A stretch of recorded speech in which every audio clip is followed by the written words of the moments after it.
Princess Lyra of the Valian Empire had always felt different. From the moment she opened her violet eyes as a child, she saw the world in colors others ignored. Where other Valians saw rules and order, she saw people suffering, forests dying, and lives lost in silence. She felt a strange pull toward kindness, toward helping those who had no one.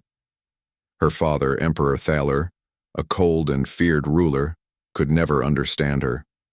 He ruled with iron precision, punishing any who disobeyed, and he demanded absolute loyalty from his children. Lyra had broken the rules many times, but this last act of rebellion would change her life forever.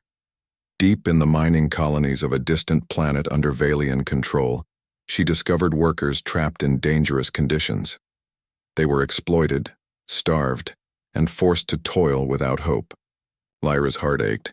She could not simply return to the palace and ignore their cries. That night she secretly helped them escape. She guided them to a hidden ship, gave them supplies, and whispered words of hope. She believed she was doing the right thing, but in the eyes of her father it was treason. When the Emperor learned of her actions, his fury shook the palace walls. Lyra was summoned to the Grand Chamber, a place of cold metal and harsh light. Guards flanked the doors, silent and imposing. The air felt heavy with fear. Yet Lyra stood tall, even as her heart raced. "Lyra Valian," Thaler's voice boomed, echoing through the hall. "You have betrayed your family, your people, and your empire. You have broken the sacred trust of the Valian throne. For this, you are banished." Lyra felt her chest tighten. Banished. The word was heavier than any chain. "Father, please, I only wanted to save lives," she pleaded softly, her voice trembling. "Lives? You do not understand." Thaler's eyes glimmered with anger and disappointment. "You are not fit to walk among the Valians. Leave this world forever. You are erased from history, and if I ever hear your name again, it will be your end." Tears welled in Lyra's eyes, but she forced herself to stand straight. She had loved her father, even feared him, and now he had turned his back on her completely. She had lost her family, her status, and her future in one cruel moment. The guards escorted her to a small ship waiting in the palace courtyard. Its hull gleamed under the twin suns, but it felt like a coffin to her. She carried only the bare essentials, a few tools, rations, and the cloak her mother had given her years ago.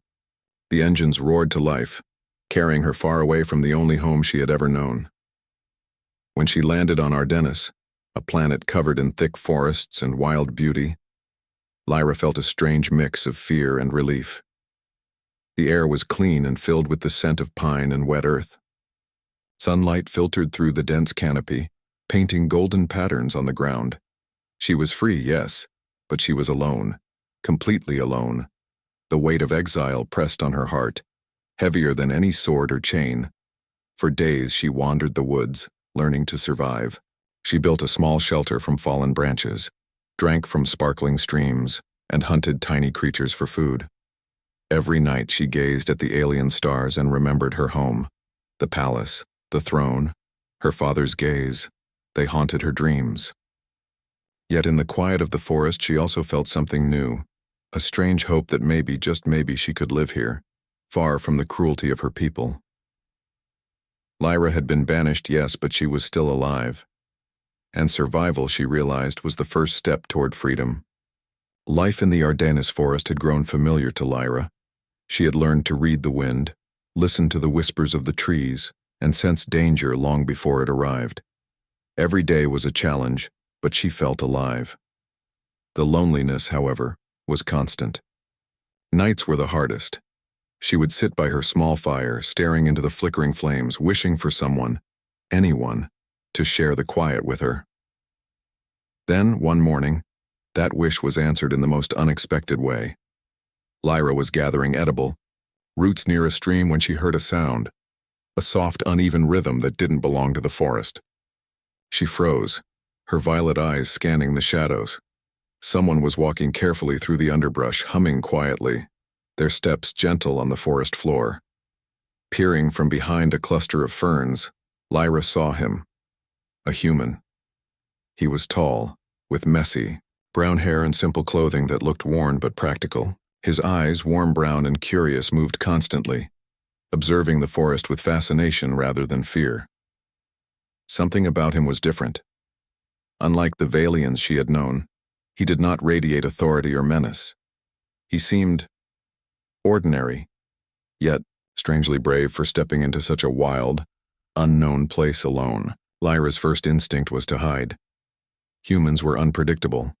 She had seen how powerful their technology could be, how clever they could be in survival. But something in the way he moved, carefully, respectfully, made her pause. She noticed the way his fingers brushed over leaves and flowers almost reverently, as if he knew how fragile life could be. For hours she followed him from a distance, keeping to the shadows. The human collected samples, made careful notes in a small device, and occasionally spoke softly to himself. There was no malice in his tone, only curiosity and wonder. Eventually he noticed movement in the bushes. Lyra froze, her pulse hammering in her ears, but instead of fear or anger he smiled. "Hey there," he said in a gentle voice. "I don't mean to scare you, you're not from around here, are you?" Lyra hesitated. Could she trust him? Could she risk revealing her presence? She had lived too long in hiding to believe someone could be kind without reason. She shook her head slowly. I live here," she said, keeping her voice low, careful not to reveal too much. The human nodded, as if he accepted her words without question. "I'm Jaren," he said. "I'm exploring Ardennis. Don't worry, I won't hurt you." Lyra blinked. His eyes were honest, free of any threat. For the first time in weeks, she felt a flicker of relief. Perhaps she didn't have to face this forest alone. Perhaps, finally, she could have someone to share the quiet with. Days passed, and Jaren returned regularly, always speaking softly, always respectful of her space. At first, Lyra watched him from a distance, curious but cautious. But slowly, she allowed him closer. He spoke of Earth, of simple things like sunsets and the taste of fresh bread, things Lyra had never experienced. She found herself laughing quietly at his stories, her lips curling despite herself. One evening, as the sun dipped behind the trees and painted the forest in shades of gold, Jaren looked at her and said, "You're different, aren't you? Not like me, or anyone I've met." Lyra felt a small shiver run through her. I'm just someone trying to survive," she said quietly, but there was no fear in her voice this time. Jaren nodded. "Then let's survive together," he said with a soft smile. "I can show you things you've never seen, and maybe you can teach me some of the secrets of this place." For the first time since her banishment, Lyra felt hope, a small, fragile spark that warmed her chest. In this human, she saw courage, kindness, and something she hadn't felt in a long time: companionship. The forest was still wild, and danger was always near, but now she didn't have to face it alone.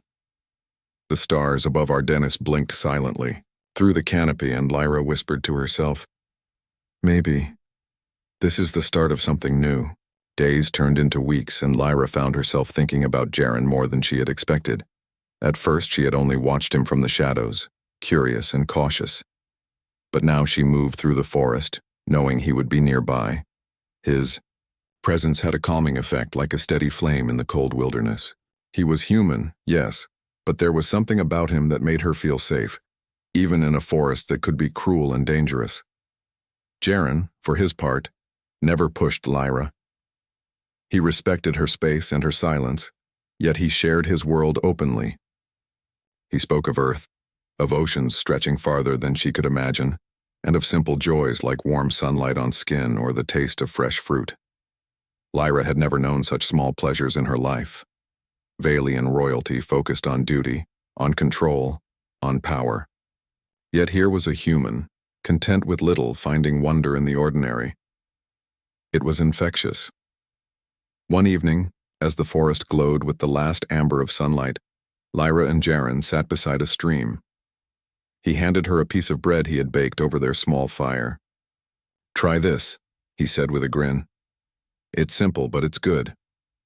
Lyra hesitated, then took a small bite. The taste was warm, comforting, and ordinary in a way she had never experienced. She realized she had been so focused on surviving, on hiding, that she had forgotten how to enjoy life. She smiled shyly. "It's nice," she said softly. Jaren smiled back, his eyes gentle. "Nice, huh? That's all you need sometimes. Not crowns, not armies, just something small that makes you feel alive."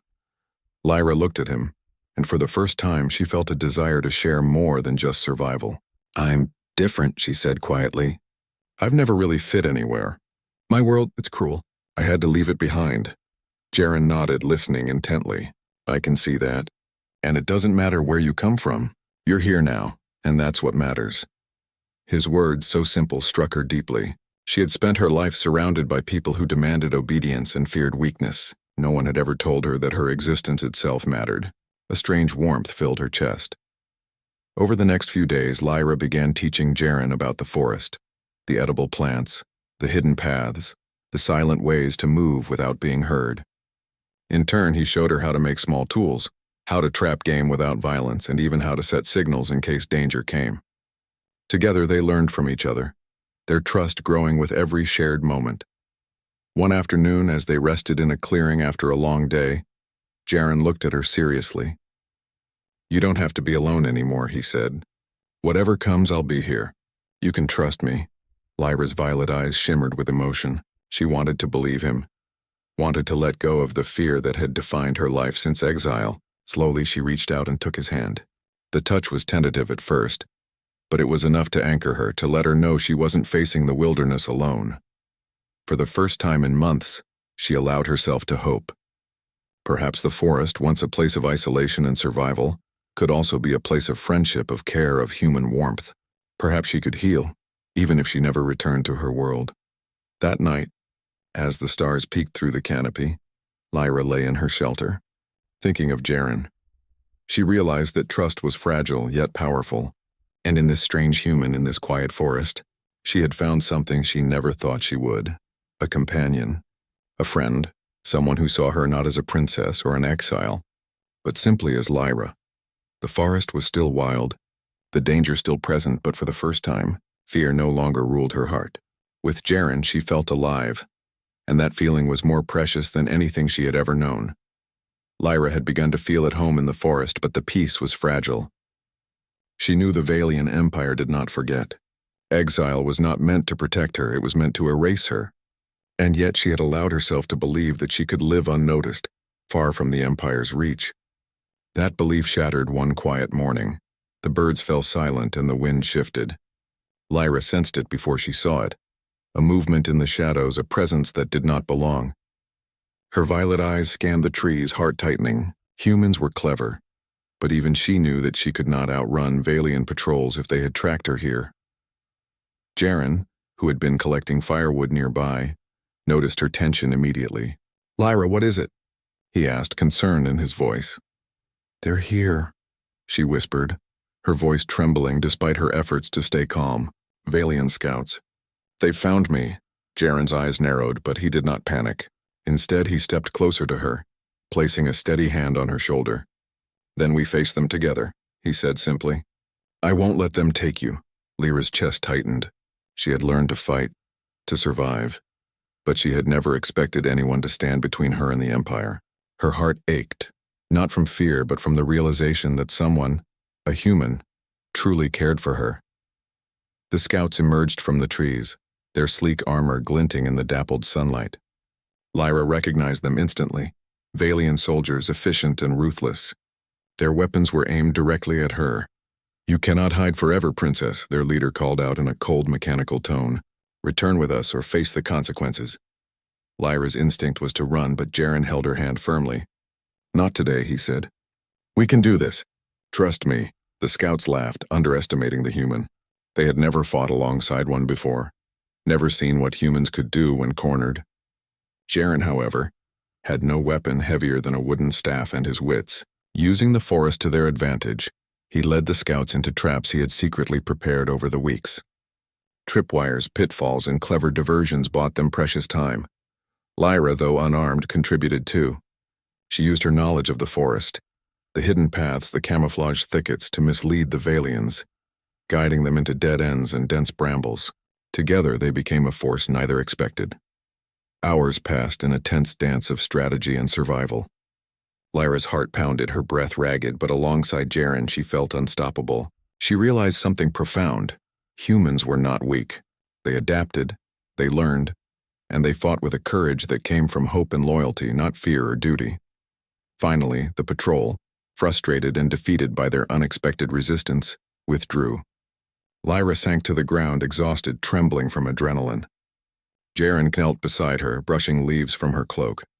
"See? You're safe," he said softly. Lyra looked at him, her violet eyes filled with awe and gratitude. I never knew humans could be so strong," she admitted. "I always thought we were the superior ones, but you saved me." Jaren shook his head, smiling faintly. "Strength isn't about power or titles. It's about heart, and you have plenty of that. You taught me some things too, Lyra. Together, we're stronger than anyone alone." For the first time since her banishment, Lyra allowed herself to truly relax.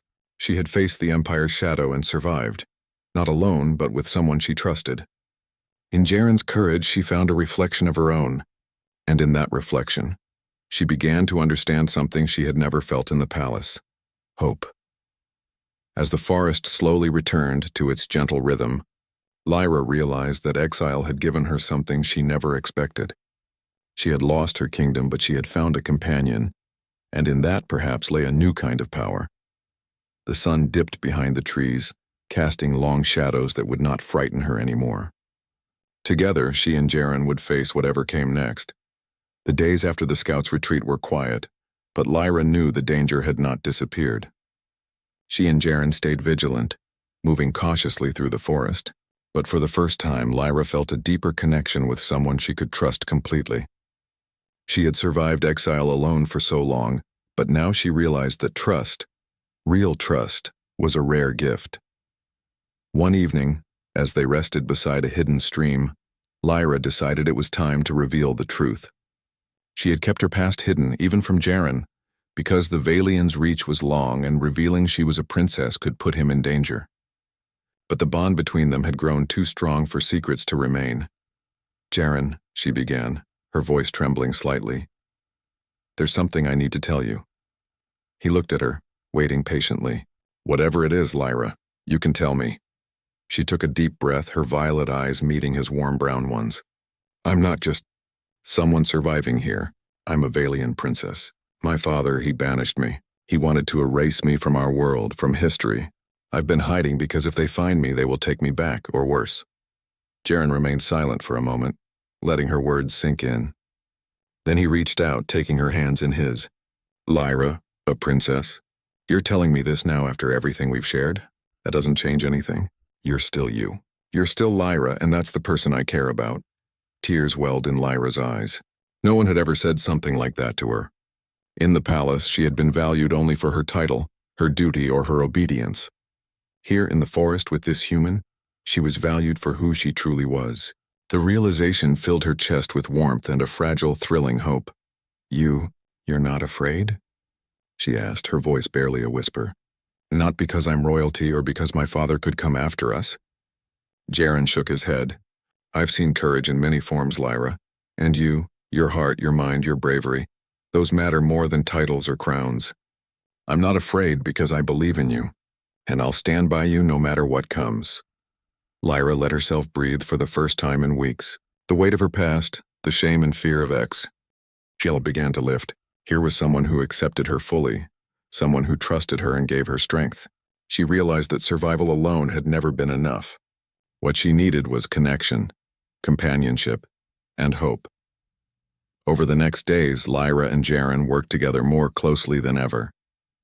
She taught him the secrets of the forest, the hidden paths, edible plants, and silent ways to move without detection. He taught her human ingenuity, how to create traps, tools, and clever signals that could keep them safe if danger returned. One afternoon, as they rested in a sun-dappled clearing, Lyra spoke again, this time with a small smile. "I always thought I had to face the world alone." That trust was weakness, Jaren shook his head, smiling. "Trust is the strongest thing there is. Alone we survive. Together we thrive. That's what makes humans And maybe even you, Lyra, stronger than you know. Lyra's heart swelled. She had spent her life surrounded by fear and obedience, but now she understood a new kind of strength, one born from trust, courage, and companionship. She realized she could face anything with Jaren at her side. That night, as the stars peeked through the canopy, Lyra lay in her shelter, thinking of the future. She no longer felt the crushing weight of exile alone. She had been found not just by a human, but by someone who saw her heart. And in that recognition, she discovered the most human trait of all: hope. For the first time in her life, Lyra smiled without fear. She was a princess, yes, but she was more than that. She was Lyra, survivor, friend, and now, someone who had found a reason to keep moving forward. Life in the forest had changed for Lyra. Fear no longer ruled her days, and loneliness had been replaced by companionship. With Jaren by her side, every moment felt fuller, warmer, and alive with possibility. Yet the shadow of the Valian Empire still lingered. They could not stay hidden forever. Lyra knew they had to prepare, not just to survive, but to protect the fragile life they were building together. Jaren had a way of seeing things differently. Where Lyra had been cautious and deliberate, he was inventive, bold, and sometimes reckless. But she began to understand that humans had a strength of spirit that went beyond logic or skill. It was their courage, their refusal to surrender even when the odds were impossible. He taught her to improvise, to think creatively, and to turn the forest itself into a shield. Together, they built traps that could alert them to intruders, signals to communicate silently, and clever hiding spots where they could rest safely. Lyra found herself marveling at the simplicity and brilliance of his methods. Each day she learned something new, not just about survival, but about hope and determination. You know, Jaren said one morning as they set a camouflage perimeter around their shelter, humans aren't the strongest or the fastest, but we fight with our hearts. That's why we survive, and now we're a team. Lyra smiled, feeling warmth in her chest. I've never seen things this way, she admitted. In my world, power is control and trust is a weakness, but you've shown me that courage comes from caring, not commanding. Jaren laughed softly. And you've taught me too. You see the world in ways I could never imagine. You notice details, paths, dangers, and beauty. That's why we're stronger together. As days passed, their bond deepened. They shared stories around the fire at night, speaking of stars, distant planets, and strange dreams. Lyra found herself laughing more than she had in years. She realized that happiness, even in exile, was possible, and she realized something more. She cared for Jaren in a way she had never thought she could care for anyone. One evening, as they watched the golden sunset filter through the trees, Lyra spoke quietly. I used to believe that being strong meant standing alone, that trusting someone else would make me weak. Jaren turned to her, his expression gentle. And now? Now, she said, taking his hand. I know that strength comes from standing together, from sharing hope, fear, and courage. You've taught me that humans, and maybe even I, can face anything if we're not alone. He squeezed her hand, smiling. Exactly. And whatever comes next, we face it together. Lyra's heart swelled with a feeling she had never known. Belonging. In Jaren's presence, she was not a princess or an exile. She was simply Lyra, and she was safe. More than that, she was alive in a way she had never experienced in the palace. Fully, fiercely, and with hope. That night, lying in her shelter under the canopy of stars, Lyra realized something important. The forest, once a place of isolation and fear, had become a home. Not because of the trees or the streams, but because of the bond she had formed with a human, someone who saw her for who she truly was. Someone who had given her trust, courage, and friendship. She closed her eyes, listening to the forest breathe around her, and whispered to herself, I may be a princess, but I am free, and with him I can face anything. The stars above twinkled like distant promises, and Lyra felt a quiet certainty. Whatever dangers lay ahead, she would not face them alone. She had discovered the human way, hope, resilience, and the power of trust. And that knowledge, she realized, was stronger than any throne, army, or empire. The forest was quiet, but Lyra knew it would not remain so for long. The Valian Empire never forgot, and the scouts would return, stronger, more determined. She and Jaren had prepared as best they could, yet the weight of the coming storm pressed heavily on her chest. They had spent weeks fortifying their shelter, setting traps, and creating escape routes. Every day, Lyra's knowledge of the forest combined with Jaren's ingenuity made them a formidable pair. But this time she knew it would not be a test of tools or traps alone. It would be a test of courage, trust, and heart. Late one evening, as the stars glimmered through the trees, Lyra and Jaren heard the distant hum of approaching ships. The Valian patrol had returned. Lyra's violet eyes flickered with a mixture of fear and resolve. She turned to Jaren, who placed a reassuring hand on her shoulder. "Whatever happens, we face this together," he said. Lyra nodded, her heart steadying. She had learned so much from him, about humans, courage, and herself. And she had grown stronger. She was no longer the scared, exiled princess of weeks ago. She was a survivor, a fighter, and someone who could choose her own path. The Valians descended, confident in their superiority. They did not expect what awaited them. Lyra and Jaren moved with silent precision, using the forest to their advantage.